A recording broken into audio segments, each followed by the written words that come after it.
Well, I'd like to provide an update on the investigation that was first released to the media on August 10th of this year. And that investigation involved the offender, Matthew McKnight.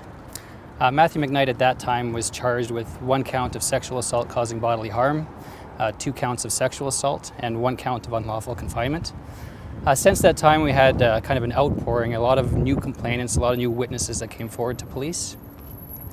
And officially this week, we have now laid an additional 18 charges against Matthew McKnight. Those include 12 counts of sexual assault, 4 counts of unlawful confinement, and 2 counts of assault. And those charges involve 14 complainants. So we now have a total of 17 complainants of sexual assault involving Matthew McKnight. All of these offenses occurred between December of 2013 and July of 2016.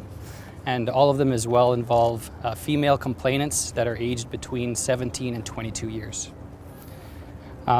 With those 17 occurrences, we believe that there's still a number of complainants and witnesses that are out there, and we'd like to encourage them to come forward to police.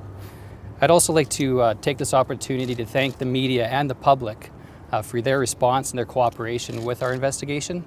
And sexual assaults are very private in nature, and often they're not frequently reported to police.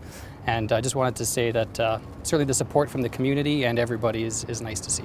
All 17 of the cases have similarities, and all 17 complainants are linked to the hospitality industry.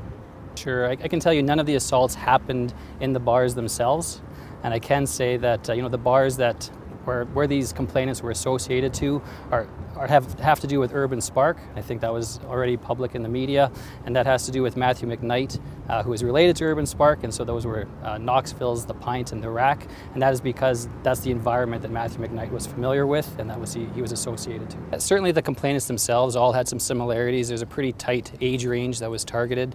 Matthew McKnight is 29 years old, and again part of that industry, but he used that affiliation with that bar industry to target the complainants, we believe, from that industry.